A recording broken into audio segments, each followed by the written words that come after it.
kwanza Yanga walipeleka ofa, ikaonekana ni ndogo, baada ya Yanga wakasiza, lakini baadaye tena wamekuja kwa nguvu, wameongeza ofa nyingine. Kwa hiyo bado lili liko naendelea, liko alive, alijafikia hatua ya kukamilika, lakini Yanga kweli wanaendelea kupushi na wamepiga hatua katika kuhakikisha kwamba wanaweza wakapata saini yake na kuweza kuja kutumikia klabu ya Yanga. Unadhani ni rahisi kwa Young Africans kukamilisha huu usajili wa huyu mchezaji? Sasa hii ni biashara Sasa biashara ina vitu viwili. Kwanza ina value yenyewe kwa maana ile thamani ya biashara, lakini pia kuna kitu kinaitwa ushawishi wa kufanya ile tunasema tunataka ile nini tunasema ni bargaining power ambao unaweza ukaifanya, sio kitu fixed. Kwa hiyo wakati mwingine uwezo wa kuweza kutengeneza ushawishi na kuweza kutoa vipaumbele na kuweza kutoa malengo yenu vinapelekea kufanya mtu wakati mwingine aweze kuangalia kubadilisha mtazamo. Lakini pia huyu kijana ambaye bado yeye, kuna tofauti kati ya Gilimugisha pengine labda na mtu kama Peter Shaulile anataka kwenda sehemu ili aweze kwenda kutaf soka, aweze kwenda kumalizia muda wake kwenye kile ambacho amekifanya. Kwa hiyo watu kama wale manyingi wanakuwa na focus kwenye fedha tu ya kupatikana, kwa sababu anajua ndio either ni fedha yake ya mwisho au moja kuelekea mwisho. Lakini huyu Gilimugisha ni kijana ambaye bado ana future plan. Kwa hiyo wakati mwingine fedha peke yake inakuwa sio kigezo cha kufanya aweze kusajili, anaangalia vitu vingi. Sidhani kama kwa kile ambacho anacho anaweza kufikiria tu aweze kuishia Yanga au ende sehemu fulani. Anafikiria pengine akipata nafasi aweze kusogea. Kwa hiyo anaangalia eneo ambalo atakufanya uweze kuwa visible na watu wakakuona. Kwa hiyo haiwi tu biashara ya fedha, inakuwa inahusika pia na mipango ya klabu ilionayo kuhusiana na huyo mchezaji na malengo juu yake ya kuweza kuhakikisha kwamba anafikia yale ambayo alikuwa anahitaji. Kwa hiyo mimi naamini kwamba chochote kinawezekana.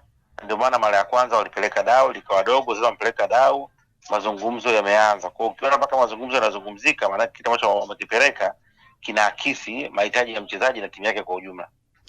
Na kwa nini hii leo limeibuka zaidi likizungumzwa zaidi na vyombo vya habari? Limeibuka, tuliibua jana, kwa sababu jana palikuwa pana mawasiliano ya karibu ya mchezaji na yani upande wa mchezaji na klabu ya Yanga, ndiko walikuwa wamezuka na kuonekana kwamba kuna positive way inaelekea.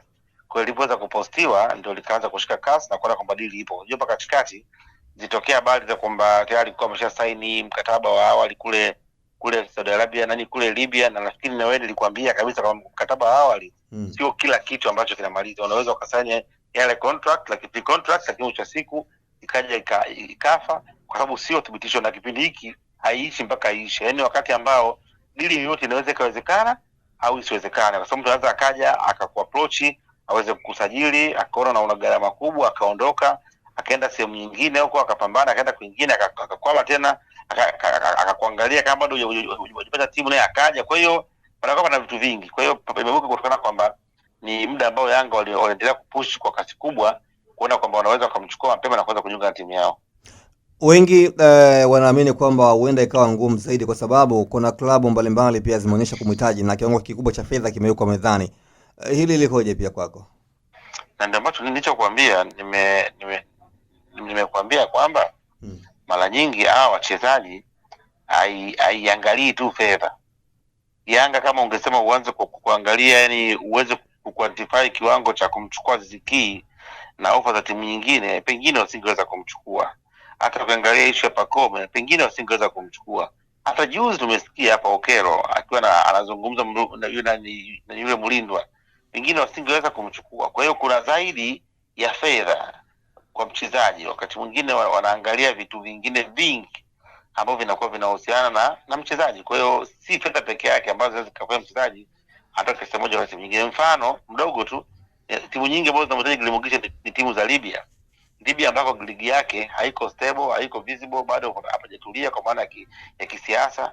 Kwa hiyo mtu anaweza aka-opt kwamba okay, huko nakwenda ndio kuna gharama kubwa na naenda kupata fedha kubwa, lakini siwezi kuwa na uhuru, siwezi kutengeneza mazingira ya kuwa visible katika career yangu. Kwa hiyo akaangalia factor nyingine nje ya fedha ambazo ukija kuzishia kwenye uchumi zinakuwa ni sehemu ya mkataba.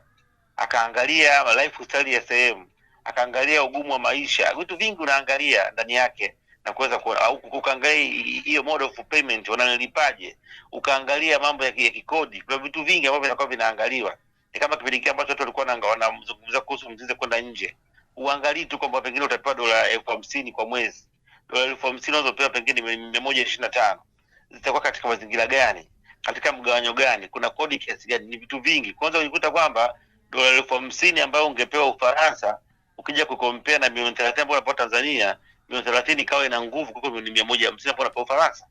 Haya mambo ya kiuchumi lazima ukae uyaangalie na kuendelea kwa kina na kuweza kujua nielekee wapi na wapi nisiweze kuelekea. Kwa hiyo sio swala la ile signing fee au offer, ni vitu vingi ambavyo vinakuwa vinazungumzika, na ndio maana ikawa ni bargaining. Mnakaa mnazungumza, yeye anazungumza na yeye mnazungumza, ili kwa mwisho siku mnafikia hatua ambayo mnaweza kukubaliana. Kwa kiwalisia kwamba hili dili limeibuliwa jana kwa mara nyingine. Jana ndio limeshika kasi baada ya uwepo mazungumzo yeah baina ya uongozi wa Young Africans na uongozi wa mchezaji na mambo yanakwenda vizuri mpaka tunazungumza, mambo yanakwenda vizuri, na inasemekana kwamba yuko hapa nchini. Ni kweli? Mpaka jana mimi nafanya mawasiliano, alikuwa bado yuko Rwanda mpaka jana. Hasa kama nchini pengine amekuja leo, lakini mpaka jana usiku bado alikuwa yuko Rwanda. Kwa kiwalisia kama Young Africans watakamilisha hili deal, nadhani watatoa fedha nyingi. Yeah, of course, nilikwambia hizi ndio sajili ambazo Yanga wanazihitaji, naona, ili kwenda kisha kama wanakuja kufanya mambo ya kimataifa, kwa sababu hata mchezaji ambao wamemchukua huyu kutoka Komoro sio biashara ndogo, ni biashara kubwa sana imefanyika, kubwa sana, ni kubwa sana, biashara kubwa sana imefanyika. Kwa hiyo maana yake ni kwamba ni kitu ambacho Yanga wanakifanya, na leo nafikiri Yanga na rais wao anaongea saa 5 usiku na anakuja na surprise saa 5 usiku anakuja. Kwa hiyo nafikiri watu waendelee kusubiri. Kwa hiyo kuna Mkomoro tayari umeshakamilisha usajili? Kuna Mkomoro tayari umeshakamilisha usajili? Nilimtangaza jana na ameingia leo Dar es Salaam. Jana nilimtangaza na leo ameingia Dar es Salaam. Na ni mchezaji wa maana, ni mchezaji wa maana pia. Ni mchezaji mzuri. Brother, huyo ni mchezaji mkubwa sana, ni mzuri sana, mkubwa sana. Ana mudu kucheza namba ngapi? Namba gani? Ni winga. Nilikwambia Yanga atasije mtu kutoka Ufaransa. Ni Mkomoro lakini amekulia Ufaransa, akacheza na Ufaransa. Kwa hiyo safari Yanga wamezamiria kufanya usajili mkubwa zaidi. Usajili wachache lakini kwa gharama kubwa. Aziz Ki naye vipi? Aziz Ki nafikiri tushazungumza, bado kuna mambo ya kimkataba, kwa sababu yule bado ana mkataba na timu yake ya kule Libya. Kwa hiyo pana mambo ya kuweza kuzungumza nao, kuna mambo ya kuweza kuvunja mikataba. Kwa hiyo kuna hatua ambazo zinaendelea ambazo yeye kwanza anaanza kuzichukua. Kwa hiyo yule dili yake, yule ni Yanga ni timu yake. Kwa hiyo kuna mambo yamekuwa yakiendelea, washakubaliana kwa maana yeye na klabu ya Yanga, lakini kitu bakia tu ni kuweza kuona ni kwa namna gani ambavyo wanaweza wakasoti na timu yake ikaweza kuachana naye, kwa sababu bado ana mkataba naye. Usisahau kusubscribe kwenye YouTube Mwandike Digital.